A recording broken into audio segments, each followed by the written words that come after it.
시장 주목을 받았습니다. 원티드랩은 이 여세를 몰아 설립 6년 만에 코스닥 입성을 앞두고 있습니다. 6월 15일에 거래소로부터 이제 승인을 받았고요. 그리고 그 다음 주인 6월 23일에 증권신고서를 제출했습니다. 증권신고서 효력이 발생을 하고 나면은 저희가 상장을 할 수 있는데 8월 중으로 저희는 예상을 하고 있습니다. 오는 26에서 27일 수요 예측을 시작으로 다음 달 초 한국투자증권에서 일반 청약을 받습니다. 회사는 200억 원이 넘는 예상 공모자금으로 신사업과 해외 사업 확대, 추가 인수합병 등을 진행하겠다는 계획입니다. 원티드랩은 커리어 업계의 넷플릭스로 기억되고 싶다는 포부를 밝혔습니다.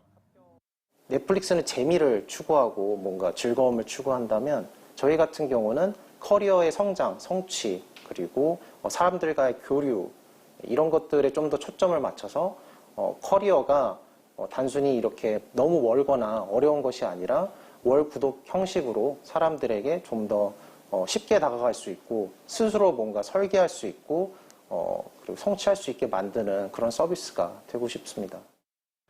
코스닥 상장 이후 채용부터 커리어 관리까지 글로벌 토탈 커리어 플랫폼 기업으로 성장할지 관심이 모아집니다. 한국경제TV 문형민입니다.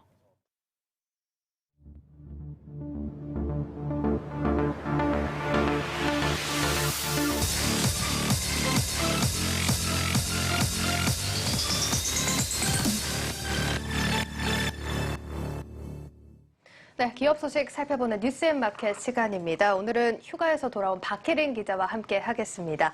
박 기자, 어떻게 휴가 잘 다녀오셨습니까? 네, 푹 쉬었습니다. 박 기자가 이제 휴가 갔을 때 오민지 기자가 고생을 많이 했어요. 네, 맞습니다. 제가 참 밥 한 끼 사기로 했습니다. 알겠습니다. 모처럼의 휴가인데 사실 코로나 때문에 잘 놀지도 못하셨을 것 같아서 좀 마음이 안 좋습니다. 어쨌든 박 기자가 휴가 간 동안 또 시장이 또 심상치 않았습니다. 오늘도 좀 하락 마감 짓지 않았습니까? 네, 맞습니다. 코스피는 외국인과 기관의 매도세에 1% 하락한 3,244포인트에 마감을 했습니다. 코스닥 지수 또한 마찬가지로 외국인과 기관의 매도세에 1,050선 아래로 내려앉았습니다. 예, 그렇습니다. 일단 시장이 좀 부진하게 마감이 됐습니다. 좀 계속해서 하락 마감을 짓는 모습이 이어지고 있는데 어쨌든 이렇게 좀 오락가락하는 시장에서 종목 고르기가 쉽지 않습니다. 오늘 어떤 종목 살펴볼까요? 네, 오늘 많은 분들이 기다리셨을 만한 소식을 전한 대원미디어를 한번 다뤄보도록 하겠습니다. 알겠습니다. 대원미디어가 저희가 또 한 번 다룬 네, 기업입니다. 맞습니다. 그때 이제 용갑합체였죠. 네. 이름이 또 강렬해서 또 네. 기억이 남는데 주가가 그 이후에 또 며칠 동안 급등한 걸로 알고 있는데 지금은 어떻습니까? 네, 종가 기준으로는 45,000원 선까지 올라왔던 주가는 한동안 주춤한 모습입니다. 당시에 주가가 급등했던 건 지금 화면에 한번 보여주시죠. 대원미디어가 제작한 아동용 드라마 용갑합체 덕분이었는데요. 맞습니다. 다시 봐도 이제 아동용으로 보기에는 또 퀄리티가 높은 것 같아요. 네, 이게 이제 이 티저 영상이 유튜브에 공개된 이후 크게 이슈가 됐었는데 구체적인 방영 일자 등이 공개되지 않자 투자 열기가 조금은 식은 상황입니다. 그때 이제 구체적인 일정이 전해지지 않았었는데 이제 오늘 공개가 된 겁니까? 네, 맞습니다. 대원미디어는 오늘 아머드사우루스가 올 겨울 한 지상파 방송사에서 첫 방영을 확정했다고 밝혔습니다. 본편 방영 직후 OTT 플랫폼과 케이블 등 다양한 파트너사들을 통해 빠르게 사업을 전개해 나갈 방침이라고도 전했습니다. 대원미디어 주가가 좀 주춤하다가 오늘 좀 긍정적인 소식이 전해졌는데 오늘 이렇게 소식이 전해진 거에 비해서 시장이 부진해서 그런지 많이 못 간 모습이에요, 주가가. 네, 저도 조금 의아해서 살펴보니까 그동안 이게 티저 형식으로 영상이 조금씩 공개됐는데 여기서 방영 시기 등을 캐치하셨던 분들이 어느 정도 계셨던 것 같습니다. 그러니까 오늘 보도자료를 통해 발표된 내용은 크게 새로운 내용이라기보다는 확정됐다는 것 정도로만 의미를 두는 것 같은데요. 그래서 제가 취재를 좀 해봤습니다. 그리고 아까 이제 이름을 아머드사우루스다 이렇게 얘기를 해주셨는데 저는 개인적으로 용갑합체가 입에 더 잘 붙는 느낌인데 이게 이름이 바뀐 겁니까? 네, 아니 바뀐 건 아니고 국내와 서양권에선 아머드사우루스라는 이름을 또 중국에선 용갑합체라는 이름을 계속해서 사용하기로 했습니다. 그렇죠. 즉 먼저 국내를 시작으로 중국 등 이 해외 사업까지 순차적으로 준비하고 있는 겁니다. 그렇죠. 영어권에서는 용갑합체 발음이 좀 어려울 수 있겠다 싶습니다. 그러면 일단 방영 시기가 이제 올 겨울이다 이렇게 좀 얘기를 해주셨는데 겨울이 또 길지 않습니까? 구체적으로 언제로 예상을 해볼 수 있어요? 네, 늦어도 11월로 예상이 됩니다. 방송사 편성 상황에 따라 조금 조정될 수는 있지만 현재는 11월 내 방영이 가장 유력하게 점쳐지고 있습니다. 사실 수익에 있어서는 더 중요한 건 방영 일정보다 완구 유통 일정입니다. 어린이용 드라마이기 때문에 사실 대기업들의 협찬이나 광고를 따내기는 사실 쉽지 않습니다. 따라서 사실상 수익에 있어서는 완구의 판매 등 이 관련 부가가치 사업이 좌우하게 되는데요. 대원미디어는 자체 제작은 물론 여러 완구사들과 함께 다양한 라인업으로 완구 사업을 준비하고 있다고 밝혔습니다. 저희가 또 이전에 다룰 때 이게 어른들, 특히 아빠들 사이에서 인기가 많다 이렇게 얘기를 해주신 적이 있는데 완구 수요가 또 어마어마할 것 같다는 생각이 듭니다. 그렇습니다. 이 완구 사업을 언제 시작하는지가 중요할 것 같다는 생각이 드는데 첫 화 방영 이후로 저희가 좀 생각을 해보면 될까요? 아닙니다. 이미 주가가 말해주듯 흥행은 따놓은 당상처럼 여겨지고 있죠. 이에 따라서 대원미디어 측은 완구 유통 일정도 빠르게 앞당기고 있습니다. 대원미디어 관계자에 따르면 이미 완구 제작에 돌입한 상황입니다. 이래서 이제 TV를 볼 때는 이미 아이들이 장난감을 만지면서 시청할 수 있도록 올 가을에는 유통될 수 있을 것이라고 밝혔습니다. 즉, 이 프로그램 방영보다 장난감이 먼저 출시된다는 겁니다. 일종의 완구가 굿즈 같은 역할을 할 것 같다라는 그렇습니다. 생각이 드는데 올 가을이라면 이게 생각보다 좀 빨리 진행이 되고 있네요. 네, 티저 영상에 달린 댓글들이 재밌어서 조금 가지고 와봤는데요. 보여주시죠. 보시면 아들 둘 아빠입니다. 아들아 미안하지만 올해 크리스마스 선물은 무조건 아머드 사우루스다. 역시 또 아빠들이 다 댓글을 달고 있는 것 같아요. 사실 아이들도 아이들이지만 아빠들이 사실 더 기다리는 것 같죠. 그렇습니다. 이제 뭐 엄마들이 아들 장난감도 사줘야 되고 아빠 장난감도 사줘야 하는 사태가 오는지 아닌 게 모르겠습니다. 어쨌든 뭐 기대감은 확실한 거 아닙니까? 네, 기대감을 받는 요인은 또 있습니다. 올해 디즈니 플러스가 국내에 상륙한다는 소식 전해졌었죠. 대원미디어는 디즈니의 마블 캐릭터 관련 사업을 이미 하고 있는 디즈니의 파트너사입니다. 대원미디어 관계자는 아머드 사우루스 콘텐츠 공급과 관련한 논의도 디즈니 플러스 측과 함께 진행하고 있다고 밝혔습니다. 오늘 주가는 하락 마감했고요. 외국인의 매도세도 들어왔습니다. 일단 대원미디어 그동안 공식 발표가 없던 일정이 또 공개가 됐으니까 또 앞으로 완구 사업이랑 같이 또 성장성을 지켜보시면 될 것 같고요. 또 외국인 매수세가 들어왔다는 점은 좀 주가 측면에서 긍정적인 포인트로 가져가셔도 될 것 같습니다. 자, 그럼 다음 주제로 또 넘어가 보도록 하겠습니다. 자, 이번 기업은 만도인데 지금 좀 한숨이 나는 상황입니다. 또 질문이 많은 기업 중에 하나입니다. 일단 지난 6월에 물적 분할 계획 발표한 이후에 계속해서 부진하고 있거든요. 네, 지난달 10일 만도가 자율주행 사업 부문을 물적 분할하겠다고 밝혔죠. 존속법인인 만도가 신설법인인 가칭 만도 모빌리티 솔루션을 100% 자회사로 두는 형태로 분할이 이뤄질 예정인데요. 이러자 이제 직전 4거래일 연속 상승세를 이어오던 만도는 이 같은 소식이 전해지자 하루 만에 11% 정도 내렸고 현재까지도 주가가 조금 부진한 상황입니다. 그렇습니다. 저희가 또 이전에 다룰 때만 해도 분위기가 굉장히 좋은 상황이었는데 맞습니다. 지금 계속해서 또 부진이 이어지고 있습니다. 증권업계에서는 좀 평가를 어떻게 하고 있습니까? 네, 사실 물적 분할 이슈가 나오면 비슷한 패턴인데요. 증권업계에선 긍정적으로 평가를 하고 기존 주주들은 사실 조금 분노하는 모습입니다. 만도 역시 증권업계의 평가는 긍정적입니다. 현재 기업 가치에는 변함이 없고 향후 자금 조달로 공격적인 투자와 시장 선점에 도움을 줄 수 있을 것이란 이유입니다. 다만 기존 주주들 입장에선 주주가치 희석에 대한 우려가 클 수밖에 없습니다. 또 만약 분할회사를 상장시키게 되면 회사를 간접 지배하는 이 존속회사 주주들의 권리가 사라지게 되니까 이 부분에서도 리스크가 따라올 수밖에 없습니다. 이게 사실 주가가 또 잘 가던 종목이기 때문에 일부 개인 투자자분들 중에서는 정말 날벼락을 맞았다 이렇게 느끼시는 분들도 있을 것 같습니다. 이런 상황에서는 어떻게 대응을 해야 됩니까? 네, 일단 아직 만도는 분할회사의 상장에 대해서는 언급을 하지 않은 상황입니다. 그래서 주목해야 할 게 내일 있을 임시 주주총회입니다. 만도는 내일 이 자리에서 물적 분할 승인권을 처리할 예정인데요. 이게 존속법인에 대한 불확실성을 해소하고 또 추후 투자 계획 등을 주주들과 적극적으로 소통을 한다면 시장의 불확실성은 점차 해소될 가능성 또한 있습니다. 따라서 만도가 내일 주총에서 어떤 계획 하에 물적 분할을 단행하는지 이 사업 확장에 대한 계획과 방향성을 얼마나 구체적으로 갖고 있는지에 주목해야 할 것 같습니다. 알겠습니다. 자, 그리고 또 일단 물적 분할 리스크를 안고 있는 만도라곤 하지만 또 실적 시즌이 다가왔습니다. 2분기 실적 전망 좋은 걸로 알고 있는데 어떻습니까? 네, 하나투자증권은 2분기 만도의 매출액이 전년 동기 대비 47%가량 증가하고 영업이익은 흑자 전환할 것이라고 전망을 했습니다. 이 반도체 수급난에 따른 고객사의 생산 차질에도 불구하고 만도엘라 인수 효과가 반영됐다는 분석입니다.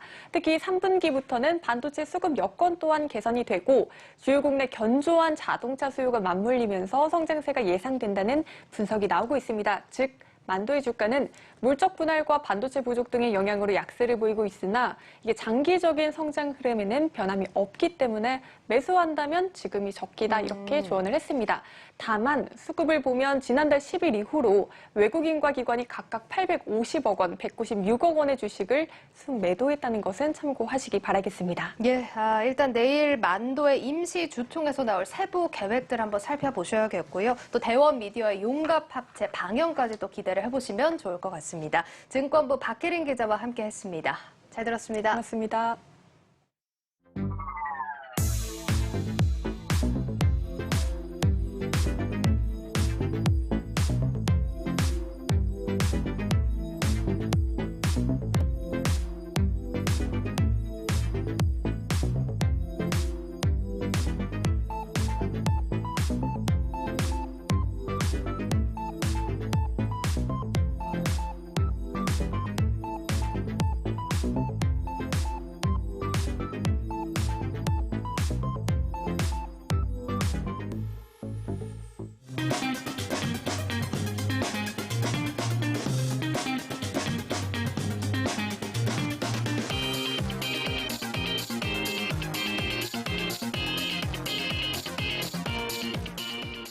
네, 뉴욕 증시 A2G 조영 기자와 함께하겠습니다. 조 기자, 우리가 매번 이렇게 시작할 때 종목 코드로 이렇게 네. 어떤 기업을 이야기할지 선택을 하는데 미 증시에서는 이제 종목 코드를 티커라고 부른다면서요? 네, 맞습니다. 우리 같은 경우 이제 종목 코드가 숫자로 돼 있는데 미국 같은 경우 이걸 알파벳으로 이렇게 쓰고 있잖아요. 그래서 이거는 알파벳을 누가 대체 정하는 건가 궁금한데요. 기업이 정합니다. 그 네. 기업이 알아서. 기업명을 좀 함축적으로 넣기도 하고요. 아니면 이제 기업이 어떤 추구하는 바나 나타내는 어떤 단어를 쓰기도 하는데요. 뭐 지난번에 다룬 이제 버진 갤럭틱이 스페이스를 의미했었죠. 그래서 네. 이제까지 다룬 종목들이 좀 뭐 공교롭게도 모두 4자리 코드였는데 한 자리로만 이루어진 것도 있고요. 비자 같은 경우는 V입니다. 딱 한- V요? 네. 그냥. 그리고 이제 최대 5자리까지 가능합니다. 구글 예. 같으면 이제 5자리가 되어 있죠. 예. 2만 빼고죠. 그래서 대부분의 기업명을 어느 정도 유추할 수 있게 함축적인 의미를 담고 있습니다. 그렇군요. 저도 이거 좀 관심 있게 봤는데 네. 애플이 이제 약자가 애플 하면은 아니 뭐죠? APPL이잖아요. 맞습니다. 근데 애플의 종목 코드는 AAPL이에요. 그렇죠. 이상하죠. 예, 그래서 왜 A가 두 자인지 앞에 그리고 혹시 P가 2개가 예, 맞는데 조기적 씨 압니까? 모르는데요. 제가 이거를 좀 확인해 봤는데 정확하진 않지만 그 스티브 잡스가 네. 스티브 잡스의 심리를 파악해 보면 아무래도 이 키워드가 앞에서 검색할 때 A가 2번 있으면 알파벳의 최상위로 오르니까 네, 잡스답네요. 네, 역시. 잡스가 1번으로 올리기 위해서 A를 2번을 붙였을 것이다 라는 설이 있더라고요. 제가 한번 확인해 예, 볼까요? 한번 확인해 주십시오. 알겠습니다. 어쨌거나 오늘 살펴볼 기업 어딘지 한번 볼까요? 네. 오늘 저희가 이야기 나눌 기업은 NVDA. NVDA요. 네, 딱 보니까 어딘지 바로 알겠는데 이거 어딘가요? 엔비디아 아닙니까? 맞습니다. 네, 역시 자주 하면 좀 늘죠. 그런 것 같습니다. I 2개 들어가면 엔비디아입니다. 네, 워낙 유명한 기업이니까. 네, 맞습니다. 그래서 오늘 엔비디아에서 좀 이야기 나눠보려고 합니다. 그렇군요. 사실 저도 이번 주에 이 엔비디아 굉장히 좀 주목해서 보고 있습니다. 그래서 세계 최대의 컴퓨터 그래픽 네. 카드 기업이잖아요. 그렇죠? 맞습니다. 그리고 한국인이 사랑하는 주식 중에 하나이기도 하죠. 예. 그래서 국내 투자자들이 보유한 탑5 종목에 엔비디아가 들어가는데요. 정확하게 보면 테슬라, 애플, 아마존 다음입니다. 근데 연초 이후 주가 상승률을 보면 상위 탑10 종목까지 다 보더라도 압도적으로 상승률을 1위를 나타내고 있습니다. 주가 흐름을 짧게 설명을 드리면 5월에 주식 분할을 발표한 이후에 급격히 올라서요. 830달러 선까지 그러니까 50% 넘게 올랐고 지난주에 좀 하락세를 좀 크게 보였습니다. 720달러대로 고점 대비 한 100달러 정도 하락했습니다. 많이 떨어져 있네요. 한국에서는 이제 액면 분할이라는 표현이 좀 익숙한데 이거 같은 경우는 이제 주식 분할이라는 표현을 쓴다면서요? 어떻게 다른 거예요? 그러니까 미국에는 액면가가 있는 주식도 있고 없는 주식도 있습니다. 그래서 엔비디아 같은 경우는 액면가가 없는 그래서 이제 주식 분할이라고 이야기를 하고요. 예. 엔비디아는 이번에 4-4-1 그러니까 4대1 주식 분할을 발표했는데 기존 한 주를 4주로 쪼개는 작업을 진행합니다. 네. 조정된 가격은 현재 시간 20일, 그러니까 우리 시간으로는 내일 밤이 돼야 적용이 되고요. 물론 이제 19일 종가, 오늘 장 마치고 나서 종가를 기준으로 하겠지만 현재 주가로 좀 가정을 해보면 분할 후 주가는 한 180달러대, 200달러대로 왔다 갔다 할 것으로 보입니다. 엔비디아는 이번이 5번째 주식 분할입니다. 네. 그러니까 오늘 저녁에 기준으로 분할이 돼서 내일 저녁에는 싸진 가격으로 우리가 매수를 할 수 있게 되는 거군요. 그렇습니다. 네. 한 주에 720달러면 거의 80만 원 정도 됐는데 네. 이게 이제 4분의 1 가격이니까 거의 20만 원 돈 정도 되는 거니까 개미 투자자 입장에서는 굉장히 진입장벽이 조금 낮아졌다 이런 생각이 드는 것 같습니다.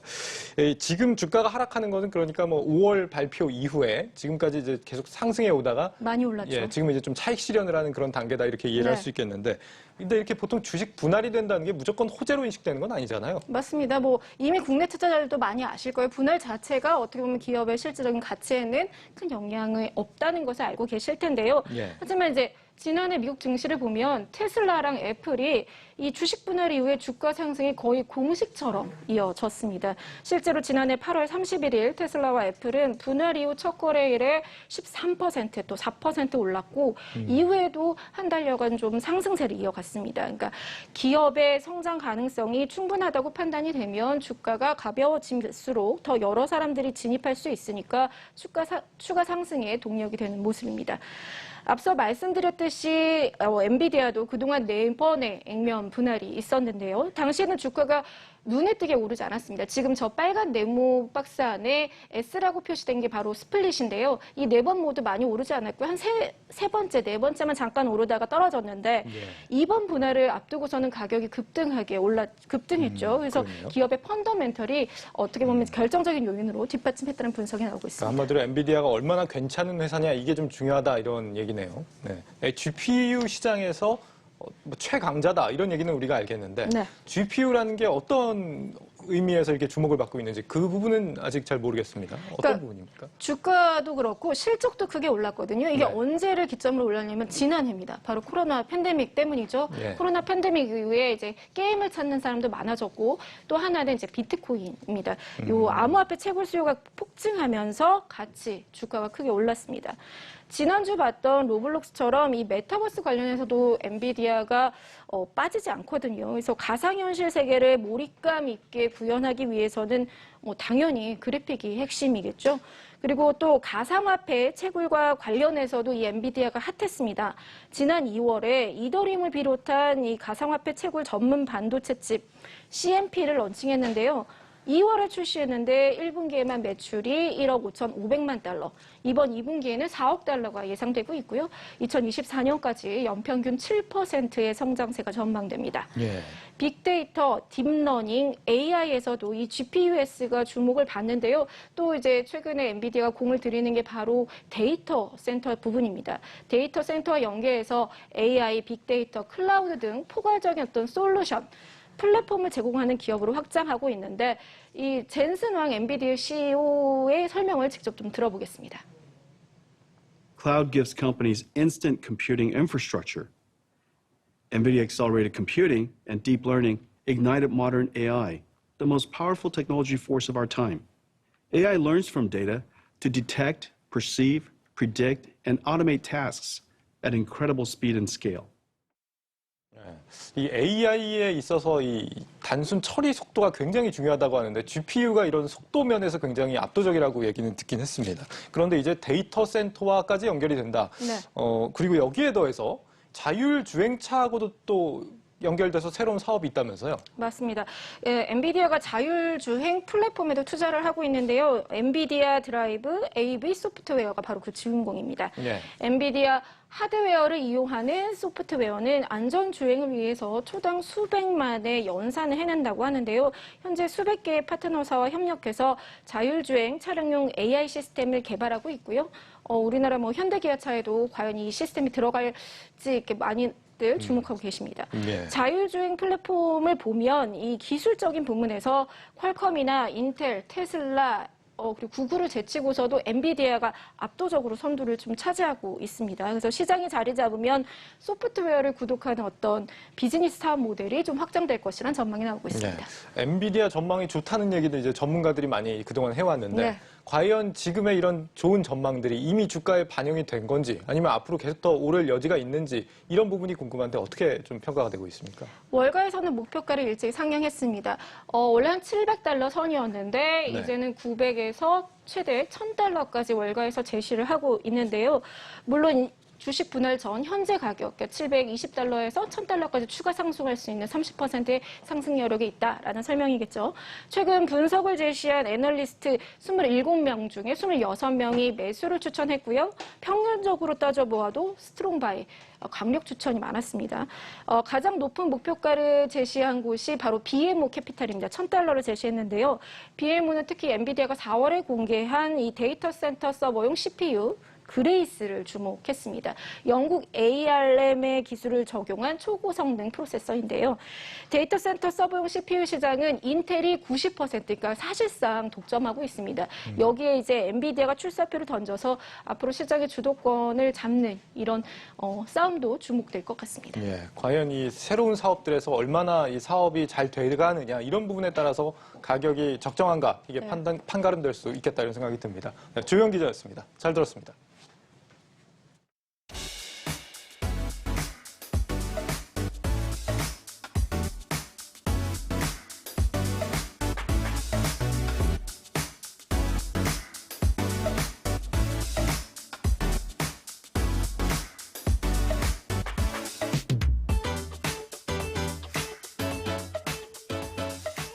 다음 달 5일 상장을 앞두고 있는 카카오뱅크 공모가가 수요일인 21일 확정됩니다. 청약은 다음 주 월요일인 26일부터 시작이 된다고 합니다. 예, 이 공모가를 산정할 때 국내 은행이 아닌 외국의 핀테크 업체만을 포함하면서 고평가 논란이 불거지고 있는데 얼마의 공모가가 산정되고 또 그 결과는 어떻게 될지 주목해서 봐야겠습니다. 네, 뉴스 플러스를 마치겠습니다. 여러분 고맙습니다.